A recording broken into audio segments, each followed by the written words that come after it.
qui me dérange aujourd'hui, notre capacité à prendre nos rêves pour la réalité.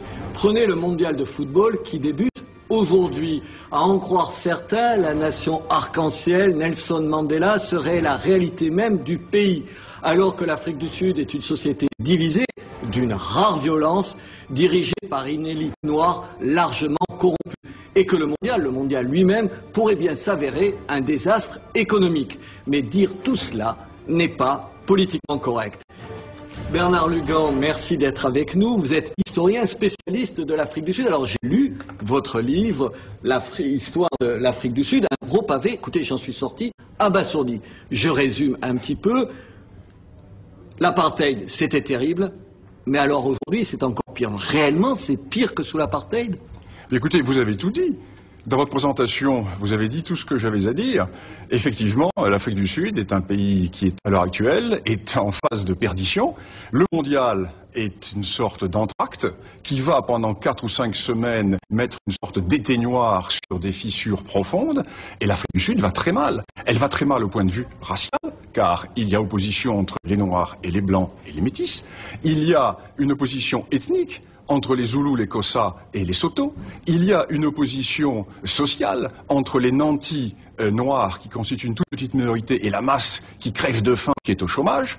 Il y a des problèmes de criminalité considérables. Il y a des problèmes de sida. Il y a des problèmes à tous les niveaux. L'Afrique du Sud est en perdition. Oui, mais en même temps, sans Mandela, sans ce qu'il a fait, où on en serait aujourd'hui quand même, on peut lui mettre à son actif d'avoir évité un bain de sang. Qu'a fait Mandela? Il n'a rien fait du tout. Mandela n'a même jamais dirigé l'Afrique du Sud. Mandela est arrivé au pouvoir en 1994. Pendant les 2 premières années, il y avait un gouvernement de coalition. Donc, il n'a pas exercé la plénitude du pouvoir. Et dès 1996, ce sont dauphin Thabo Mbeki qui étaient aux affaires. Mandela, c'est un symbole, Bernard Lugan. C'est un symbole qui permet de tenir ce pays, quand même. Là, nous sommes d'accord. C'est un symbole. C'est un peu comme ce lierre qui court sur les vieilles façades fissurées et qui cache la réalité. Qui est un cache-misère. Mais l'icône Mandela ne va pas à elle seule pouvoir éviter l'apparition, l'éclatement de ces immenses lignes de fracture. On ne va pas quand même regretter l'apartheid, et vous n'êtes pas un nostalgique de l'apartheid, enfin j'ose pas le penser. Cher monsieur, quand dans les années 1960, l'on disait que les Russes de l'Union soviétique étaient moins malheureux que les Russes à l'époque d'Helsinki, cela ne voulait pas dire que l'on était pour le communisme. Moi je suis un scientifique, je ne fais pas de sentiments, je constate que, à l'époque, avant 1994, il y avait 20% de chômeurs chez les Noirs. Aujourd'hui, il y en a 45%.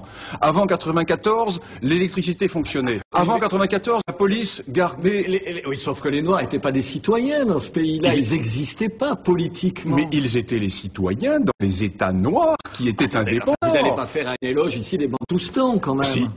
Oui. Sérieusement? Je fais l'éloge des Bantoustans. Comment vous pouvez faire ça? Comment vous pouvez dire ça? Parce que je dis les choses, monsieur. Moi, je ne suis pas touché devant le politiquement correct. L'erreur des Bantoustans, je vais vous dire ce que c'est. C'est que les Blancs ont voulu le beurre et l'argent du beurre. Et qu'ils ont fait un partage territorial qui est un faux partage territorial. Vous étiez pour un partage territorial équitable, mais sur l'idée d'un développement séparé, vous pensez que c'est une solution? La seule solution.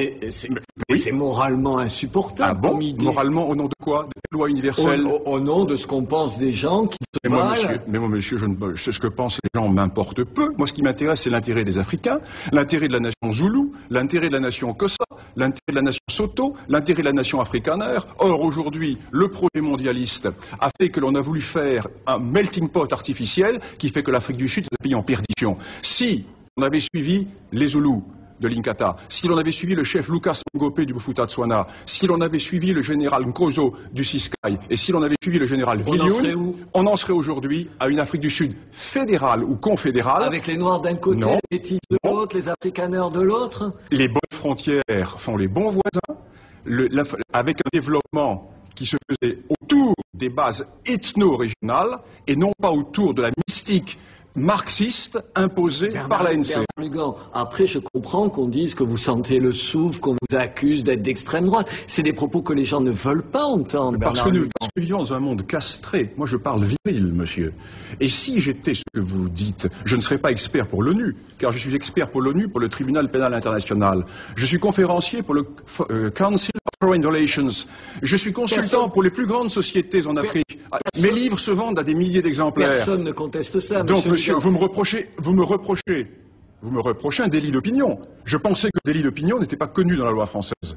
Non, ce que je vous reproche, c'est de dire des choses qui me paraissent monstrueuses. De M. Mandela, vous dites en gros, il a tout raté. Il est un beau symbole, mais il a tout raté. Il n'a pas raté. Regardez, aujourd'hui, pour l'Afrique, ce mondial, on peut en penser ce qu'on veut, c'est quand même une espèce... l'Afrique à l'honneur, c'est un symbole fort pour les Africains. Et ça, on le doit à Mandela. Quel est le rapport avec ce que je viens de vous dire ?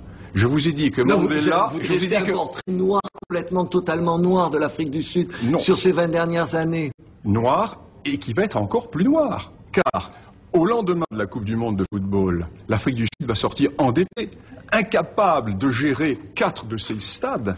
L'Afrique du Sud va devoir payer l'ardoise. On attendait 500 000 touristes, il en vient 300 000. On attendait de vendre 1 800 000 places à 450 € la place, et elles sont bradées à 15 € aujourd'hui à des nationaux. Le bilan va être terrible, comme en Grèce, après les Jeux Olympiques d'Athènes. Alors, sur la violence, aujourd'hui, j'ai lu dans la lettre d'information que vous publiez sur Internet, qui s'appelle Afrique réelle, je vais pas tout lire, mais les conseils que vous donnez, les conseils de prudence aux gens qui vont dans les stades, m'ont fait froid dans le dos. Il faut être attendu à sa descente d'avion, ne pas prendre de taxi, ne pas se rendre au stade par ses propres moyens, ne jamais rentrer des stades à pied. On en est là, quand même. Vous ne faites pas peur aux gens. Ce sont les consignes données par le ministère français des Affaires étrangères. Ce sont allés sur Internet. Ce sont exactement, et encore, je suis moins dur et moins rigoureux que les consignes données par le ministère français. Mais ça peut éclater pendant les Jeux, pendant le mondial? Non, absolument pas. Il n'y aura absolument pas de chaos pendant le mondial. Et là, il faut se méfier des gens qui racontent n'importe quoi. Les supporters ne craignent rien s'ils restent dans les clous. La police est à 50% rassemblée autour des grands lieux. Donc il n'y aura pas de problème de sécurité. Mais l'avenir de l'Afrique noire, vous le voyez pas. Il n'y aura pas de problème de sécurité. En revanche, dans le reste du pays, abandonné par la police, car la police sécurise les zones footballistiques, dans le reste du pays, le banditisme va être terrible. Mais les touristes ne craignent rien. Et les supporters et nos supporters non plus. Non, sauf cas marginaux. Et il faut faire attention, pas raconter n'importe quoi. Bernard Lugan, merci. Voilà, Ménard sans interdit, c'est terminé. Merci de nous avoir suivis. Bon week-end et à la semaine prochaine. Au revoir.